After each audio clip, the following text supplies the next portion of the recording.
Akhirnya mereka ditidurkan 300 tahun. Betul. Nah, kita langsung masuk ke tempat tidurnya. Luar biasa. Luar biasa kan. Susah loh nyarinya ini. Iya, bikin sendiri nih ya? Enggak, nyari. Ini kayaknya panas nih. Iya, panas. Kayak gitu lah. Kita lanjutkan lagi Ya. ceritanya. Apa nih? Wa taras samsa idza tala'at tazawaru an kafihim dzatal yamin. Dan kami akan melihat matahari dan kamu akan melihat matahari. Matahari ketika terbit, condong dari gua mereka ke sebelah kanan. Yamin, sebelah kanan. Wa idza gharabat taqriduhum dzata shimal. Dan bila matahari terbenam menjauhi mereka ke sebelah kiri, sedang mereka berada dalam tempat yang luas dalam gua itu. Wa hum fi fajwatin min. Dzalika min ayatillah. Ini adalah kebesaran atau tanda-tanda kebesaran Allah. Mayyahdillahu fahuwal muhtad wa mayyudlilhu falan tajidalahu waliyam mursida. Maka barang siapa yang diberi petunjuk oleh Allah, maka dialah yang mendapat petunjuk, dan barang siapa yang disesatkannya, maka kamu tidak akan mendapatkan seorang pemimpin pun yang dapat memberi petunjuk kepadanya. Ini kenapa kemudian pembahasannya tentang matahari condong kanan condong kiri, Zat? Ini juga menarik lagi nih. Aku menarik nih. Jadi gini. Aku tertarik. Jadi ini kan pertama-tama kan dijelasin bahwasanya mereka tuh di situ mereka guling-guling. Iya. Ini kan nanti ada selanjutnya. Kita next dulu aja kali ya. Next dulu aja sampai lihat nih. Nah, ini kalau ini penjelasan dalam sebuah hadis. Jadi ada sunnah, Sat. Jika salah seorang di antara kalian berada di bawah matahari, jadi kita tidur nih, tapi ada matahari. Kita kena gitu. Kemudian bayangan beringsut darinya sehingga sebagian tubuhnya berada di bawah matahari dan sebagiannya lagi terlindungi bayangan, maka hendaklah dia berdiri. Maksudnya tidak berada dalam kondisi tersebut. Jadi ada sunnah ini yang jarang pernah disampaikan. Jangan tidur kalau setengah kena matahari, setengah kagak gitu. Nah, ternyata orang-orang ini itu diratain. Ini mirip kayak ini, Sat. Kayak apa kalau telur ayam tuh ditaruh di mana? Di lampu. Nah, ditaruh di lampu itu kan harus rata plus harus dibolak-balik.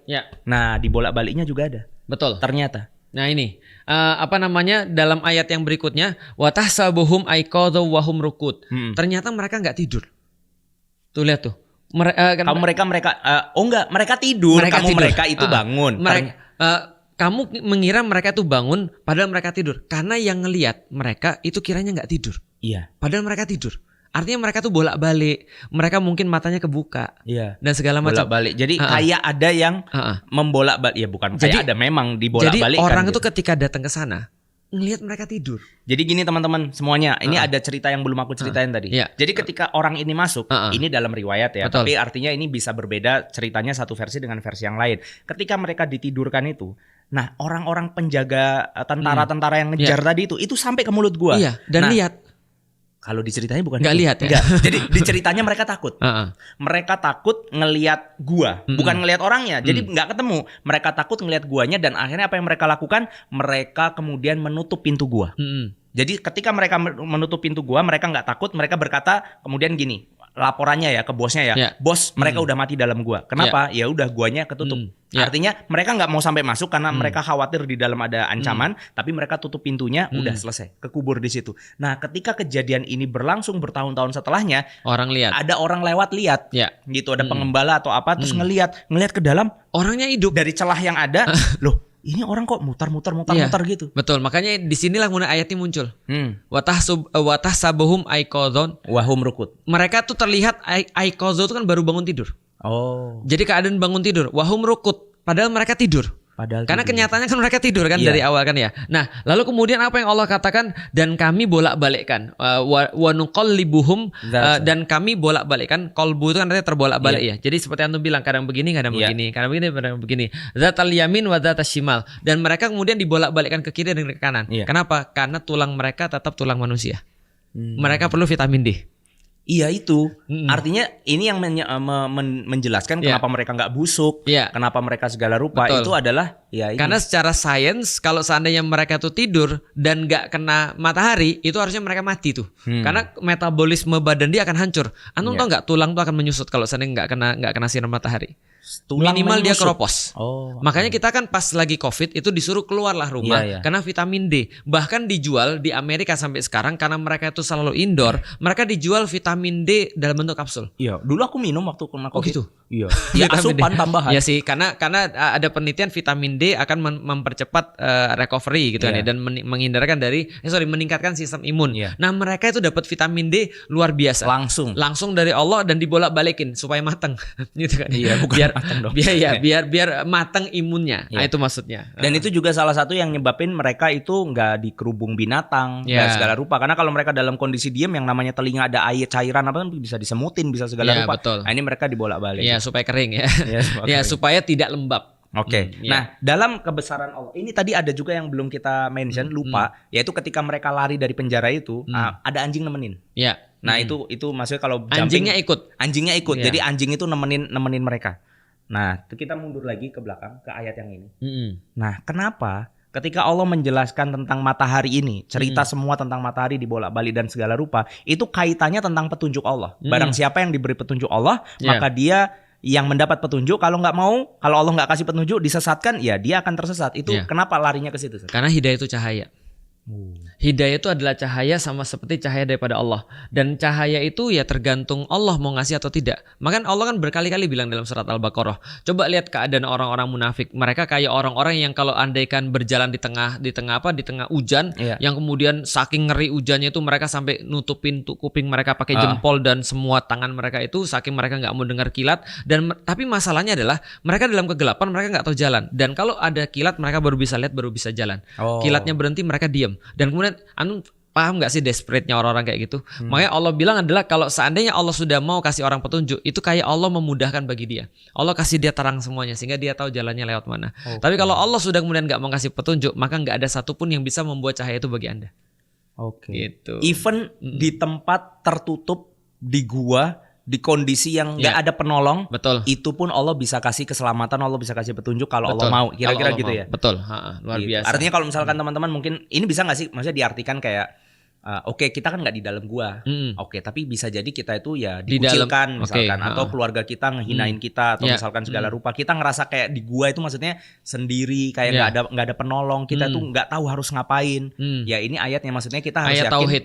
Kita yakin Allah itu mampu menolong siapa aja. Kalau Ashabul Kahfi saja sampai Allah selamatkan bisa tidur 300 tahun aman nih di dalam gua, apalagi kita yang bukan gua nih, ini cuma sekedar gua imajinasi kita dalam kehidupan kita masing-masing gitu. Tapi kan kita bukan Ashabul Kahfi. Iya sih, cuma kan minimal harusnya keyakinan bahwa Allah pasti Allah pun bisa menolong kita, itu harusnya ada di pikiran Karena kita. cerita ini nggak akan mungkin diceritain di dalam Al-Quran kalau nggak untuk kita. Iya. Nah, nggak mungkin cuma untuk mereka.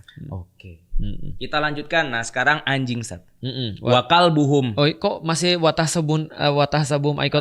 Lanjutan yang tengah. Wakal buhum basitung dhiro'ah. Wakal buhum basitung dhiro'aihi bil wasid. Dan kemudian anjing mereka wakal buhum basitun. Basitun itu dia itu ini apa namanya?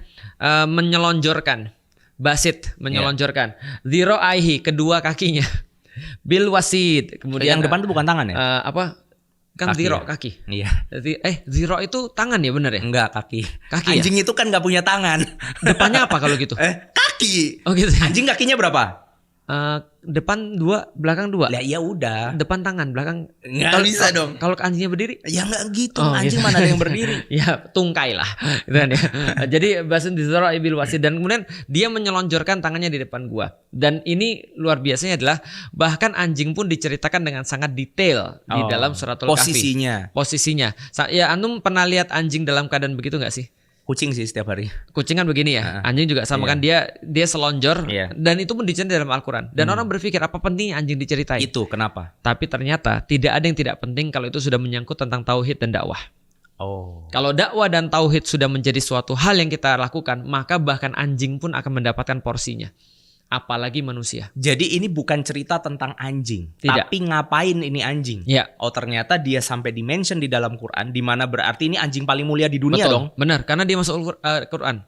Iya, dia sampai dimention di dalam Al-Quran, itu tandanya bahwa semulia itulah ketika kita bisa membersamai dakwah, membersamai orang-orang yang berjuang dalam dakwah gitu. Iya betul, jadi menyelonjorkan kakinya aja direkam. Kita ngapa-ngapain juga nggak pernah direkam di dalam Al-Quran.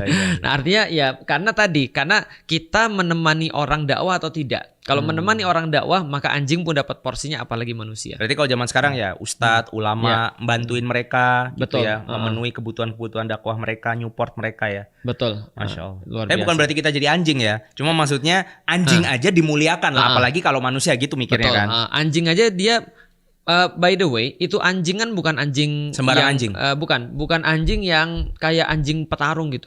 Oh gitu. Artinya kalau seandainya pengawal tadi yang nyari mereka itu mau bunuh itu anjing, itu kan bisa aja. Tapi orang nggak mikir, aku tuh siapa? Aku kan nggak bisa. Enggak, masalahnya bukan masalah bisa atau tidak, tapi mau atau tidak mau. Dan anjing itu mau, maka dia mendapatkan porsinya. Walaupun kita tidak bisa menyelesaikan tugas yang diberikan pada kita, kalau kita sudah mau, itu sudah sebuah hitungan tersendiri kepada Allah. Berarti anjing ini adalah ilustrasi atau penggambaran dari ya kelemahan, ketidakmampuan sebetulnya. Tapi dia mau. Tapi dia mau. Gitu. Luar biasa. Dan jika kamu menyaksikan mereka, tentulah kamu akan berpaling dari mereka dengan melarikan diri. Nah ini adalah cita orang-orang yang lewat tadi. Pas ngeliat, wah edan nih kabur wae gitu. Maksudnya mereka khawatir ini apa magic atau apa segala rupa. Nah akhirnya orang-orang ini ditinggalkan sampai ya tadi tuh 300-an lebih tahun itu tadi.